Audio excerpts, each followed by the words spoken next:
Magandang araw kaibigan. Ang ating pag-uusapan sa araw na ito ay ang pelikulang Edge of Tomorrow na pinalabas sa taong 2014. Halina't atin nang simulan. Ang isang serye ng mga broadcast ng balita ay naglalarawan kung paano bumagsak sa Europe ang isang asteroid na nagdadala ng lahi ng mga halimaw na tinatawag na Mimics at winasak ang kontinente sa isang nakamamatay na digmaan. Pagkatapos ng labanan sa loob ng 5 taon, ang United Defense Forces na pinamumunuan ng NATO sa wakas ay nanalo sa Verdun, France, gamit ang mga bagong mekanisadong jacket na combat suit. Ang sundalo ng UK Special Forces na si Rita Vrotesky ay pinarangalan bilang ang Anghel ng Verdun matapos na patayin ng daan-daang Mimics ng mag-isa. Naging instant icon siya at isang recruiting boon para sa human military, habang naghahanda ang nagkakaisang hukbo ng tao na gamitin ang momentum sa Verdun para ibigay ang lahat ng kanilang puwersa sa isang multi-pronged final assault sa Europe. Isa sa mga nagsasalita sa mga newsreel na nagsasabi ng kwento ni Vrotesky at nagpapalakas ng pagsisikap sa digmaan ay si Major William Cage ng US Army. Nagising si Cage mula sa pagkakatulog sa isang helicopter na paglalakbay sa London sa umaga bago ang pagsalakay sa France ay nakatakdang maganap.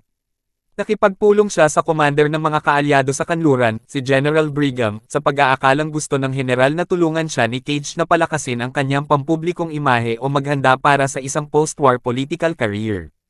Sa halip, inutusan ng general si Cage na samahan ang unang pangkat ng mga tropang Allied na dumaong sa France at magbigay ng ground coverage para sa media.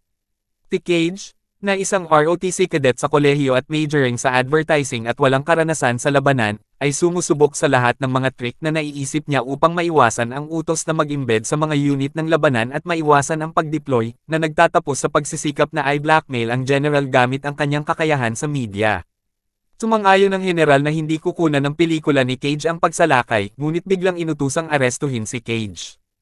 Nagtangka si Cage na tumakas ngunit ang mga gwardya ay na-corner siya at kinuryente, na naging sanhi ng kanyang pagkawala ng malay. Nagising si Cage sa isang tumpok ng mga duffel bag sa hapon sa Heathrow Airport, na naging isang malaking base militar at ang jump-off point para sa pagsalakay sa kontinente. Tinipa siya ng isang sarhento at tinawag siyang uto bago pumalit si Sergeant Farrell. Si Farrell ay may mga utos na natanggap mula kay General Brigham na naglalarawan sa private Cage bilang isang deserter na nagpanggap na isang major. Si Cage ay itinalaga sa isang samahan ng mga oddball na sundalo na J-Squad na nahuling nagsusugal habang naglalaro ng poker ni Farrell nang ipakilala sa kanila si Cage. Pinilit ni Farrell ang J-Squad na kainin ang mga card na ginagamit sa pagsusugal nila at pagkatapos ay inutusan silang ihanda si Cage na i-deploy sa kanila bukas. Si Cage ay agad na kinuha ng squad para sa physical training. Kinabukasan ay kinakabahan si Cage. Binigyan siya ng battlesuit ngunit hindi siya tinuruan ng mga miyembro ng J-Squad kung paano gamitin ito, kasama na kung paano i-disable ang safe mode ng kanyang sandata dahil naniniwala silang mabilis lang siyang mamamatay. Habang sila ay malapit nang bumaba mula sa sasakyang panghimpapawid patungo sa baybayin ng Pransya, ang likod ng kanilang sasakyang panghimpapawid ay natama ng isang sandata ng kaaway at ang squad ay bumaba ng maaga. Kahit na ang operasyon upang mabawi ang Europa ay sinadya upang maging isang sorpresang pag-atake, ang Mimics ay ganap na handa at pinapatay ang mga tao. Nakarating din si Vrotesky sa dalampasigan ngunit napatay sa loob ng ilang minuto.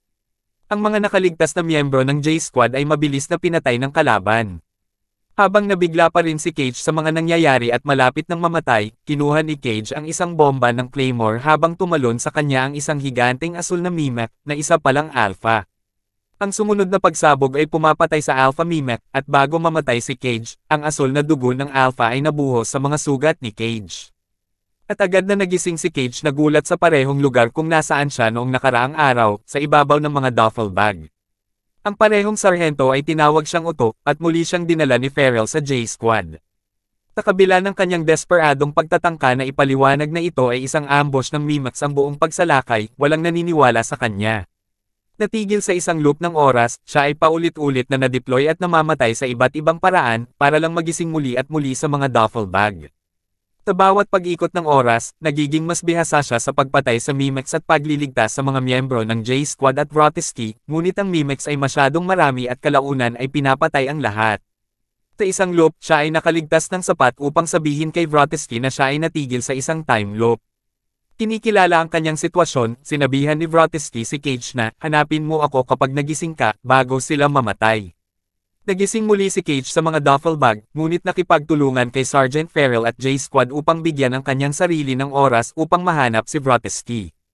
Pagkatapos ng ilang nakamamatay na mga pagtatangka sa base, sa wakas namamahala si Cage na makalayo sa panahon ng PT at nahanap si Vrotesky sa isang training bay na napapalibutan ng mga drone ng pagsasanay. Ang mga sundalo ng espesyal na puwersa ay pawang galit sa kanya at walang pakundangan na binati siya ni Vrotesky, ngunit nang ipaliwanag niya na hiningi siya ni Vrotesky, hinatid siya nito sa isang baybayin ng pagtatayo ng mga armas kung saan nagtatrabaho ang kanyang kakilala na si Dr. Carter. Si Carter ay dating isang researcher sa General Brigham's HQ, at gumawa ng teorya na ang lahat ng mimics ay neural manifestations lamang ng isang overmind na Omega, na nilalang. Sinabi niya kay Carter na ang mga dayuhan ay nagtataglay ng kakayahang ibalik ang oras, kaya sa tuwing mapatay ang isang alpha mimic, umiikot sila pabalik sa oras, na nagbibigay daan sa kanila na tiyak na mahulaan ang mga susunod na aksyon ng mga puwersa ng pagsalakay. Ipinaliwanag ni Vrotesky na napunta siya sa loop ng ang dugo ng isang malaking asul na alpha, mimic ay anak sa kanya, tulad ng naranasan ni Cage. Na-stalk siya sa isang time loop sa Verdun na nagpapahintulot sa kanya na patayin ang daan-daang mimics ng mag-isa na naging huling loop niya. Ipinaliwanag niya na siya ay nasugatan at nakatanggap ng pagsasali ng dugo ng tao na naging sanhi ng pagkawala ng bisa ng dugo ng alpha at nasira ang time loop. Tinabi ni Vrotesky kay Cage na dapat niyang ulitin ang loop hanggang sa ipakita sa kanya ang ilang piraso ng impormasyon na makakatulong sa kanilang magtagumpay. Tinabi rin niya sa kanya na palaging siguraduhing mamamatay siya sa larangan ng digmaan o sa pagsasanay o kailangan niyang patayin siya para magsimulang muli. Gumawa si Carter ng isang device na maaaring mahanap ang Omega kung ito ay nasaksak sa isang alpha mimic, ngunit walang naniwala sa kanyang teorya at siya ay na-demote at na-relegate sa isang mechanical repair unit. Tinubukan ni Cage na intindihin ang kanyang sinasabi ngunit sinabi ni Vrotesky na para mahanap ang Omega kailangan muna nilang makaligtas sa pagsalakay bukas. Sa pamamagitan ng isang malaking bilang ng mga loop, sinasanay niya si Cage. Sa ilang mga pagkakataon ay pinapatay siya sa kanyang mga pagsasanay kapag siya ay malubhang nasugatan upang ipagpatuloy niya ang loop. Pinahusay ni Cage at Vrotesky ang kanilang mga kasanayan sa pakikipaglaban at pag-unlad sa dalampasigan sa panahon ng pagsalakay, ngunit sa kabila ng kanilang mga pagsisikap, pareho silang namamatay at si Cage ay nananatili sa kanyang loop. Si Cage ay naaakit kay Vrotesky at ang panunood sa kanyang kamatayan sa paulit-ulit na mga loop ay nagsimulang kumuha ng isang emosyonal na kalungkutan sa kanya. Sa wakas ay nakaranas si Cage ng isang pangitain na nagpapakita ng Omega na nagtatago sa loob ng isang dam sa Germany. Naniniwala sina Vrotesky at Carter na ang mga pangitain ay dahil sa pagkakalantad ni Cage sa dugo ng alpha mimic. Naniniwala sila na kayang manipulahin ng Omega ang oras at perception. Itinuon ni Cage at Vrotesky ang kanilang mga pagsisikap sa pagligtas sa Invasion Beach at pagpunta sa loob ng bansa sa Germany. Pagkatapos ng maraming kabiguan at pagkamatay, sa wakas ay nakarating na sa loob ng bansa sina Cage at Vrotesky. Sa mga paulit-ulit na pagtatangka, si Cage ay nagkakaroon ng atraksyon kay Vrotesky, at dahan-dahan siyang nagtitipon ng mga detalye tungkol kay Vrotesky. Sa isang loop, sinabi ni Vrotesky kay Cage na mayroon siyang kasintahan sa Verdun na pinanood niyang mamatay ng 300 beses hanggang sa hindi na siya makalop at namatay na siya ng tuluyan. Pagkatapos nilang makahanap ng helicopter sa isang farmhouse, napagtanto ni Vrotesky na sinusubukan siyang hikayatin ni Cage na manatili sa farmhouse habang siya ay nag-iisa na haharap sa Omega. Inamin ni Cage na ilang beses na silang nagloop sa farmhouse, ngunit sa bawat oras ay namamatay si Vrotesky, kaya sinusubukan niyang pigilan itong mamatay muli sa pamamagitan ng pagpunta ng mag-isa. Pero nagpumilit si Vrotesky na umalis at pinaandar ang helicopter, pero dumating ang mga kalaban at hinayaan ni Cage na patayin sila. Sa isang loop, sa paniniwalang ang laban ay walang kabuluhan, nagpasya si Cage na huwag nang sabihin ang lahat kay Vrotesky at sa halip ay pumunta sa London at huminto sa isang pub. Doon, nakita ni Cage ang susunod na hakbang ng mimic sa pag-atake nito, isang malakihang amphibious assault sa London kung saan nawasak ang mga puwersa ng Operation Downfall. Napatay si Cage sa London, pagkatapos ay bumalik siya sa beach at nagplano mag-isa para makaalis. Sa wakas nagtagumpay din si Cage dahil na rin sa maraming mga loop, at natutunan ni Ray Cage na magpalipad ng helicopter. Pagdating sa German dam ng mag-isa, pumasok agad siya at walang nakitang Omega, pero may dalawang mimics na naroon at tinusok siya. Bago maubusan ng dugo si Cage, ay nagawa niyang magpakamatay sa pamamagitan ng pagkalunod. Sa susunod na loop, napagtanto nila Cage, Vrotesky, at Carter ang mga bagay-bagay at naisip ang mga pangitain. Ang tagumpay ni Vrotesky sa Verdun ay pawang isang daya ng Omega mimic. Hinayaan ng Omega ang mga tao na manalo sa Verdun upang maakit ang mga tao sa pagsalakay sa Europa, kung saan ang lahat ng hukbo ng tao ay tatambangan at lilipulin. Nang walang iba pang mga lead, ang aparato na ginawa ni Carter na kinumpiska sa kanya ay ang kanilang huling pagkakataon. Si Vrotesky at Cage ay lumipat ng focus sa pagkuha ng device na nasa Whitehall sa isang safe na opisina ni General Brigham. Pinasok nila ang Ministry ng Depensa at, pagkatapos ng maraming mga loop, sa wakas ay nakarating sila sa opisina ni General Brigham. Kinumbinsi nila si General Brigham sa pamamagitan ng pagsabi sa mga bagay-bagay bago pa ito mangyari. Nagpaubaya si Brigham at ibinigay sa kanila ang transponder. Paglabas nila sa gusali ay nakaabang na ang mga sundalo, at binaril ni Vrotesky si Cage para maiwasan ang mga pangyayari, bago sinundan sila ng mga tropa habang tinatangka nilang tumakas sakay ng kotse.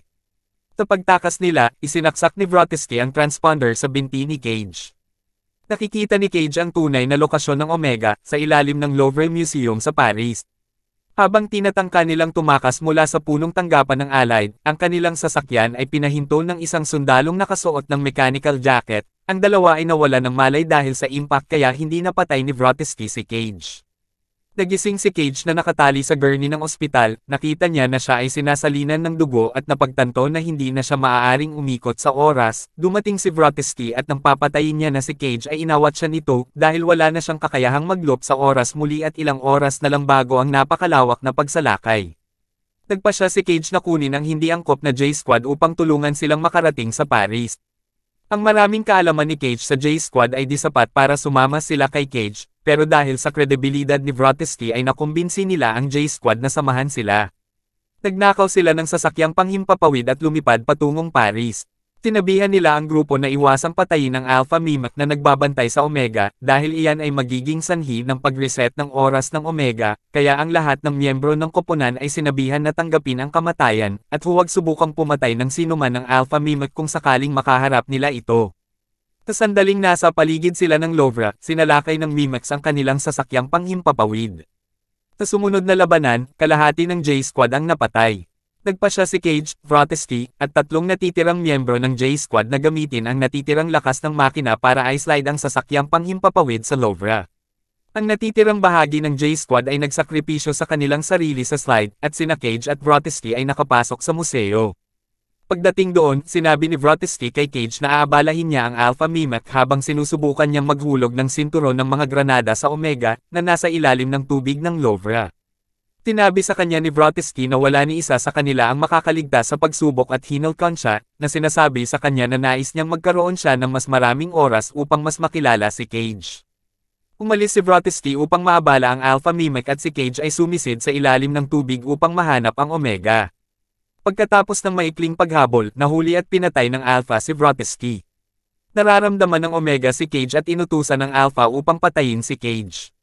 Sumisid ang Alpha upang sundan si Cage at tinusok niya ito, ngunit bago siya mamatay, hinailan ni Cage ang mga grenade pin at ibinaba ang grenade belt sa Omega. Ang Omega ay sumabog at namatay, at ang lahat ng Mimics ay namatay kasama nito. Pagkatapos mamatay ni Cage, ang dugo ng Omega ay nahuhugasan at tumagos sa kanya, tulad ng ginawa ng dugo ng Alpha noong unang araw ng loop, at ang kanyang mga mata ay bumukas.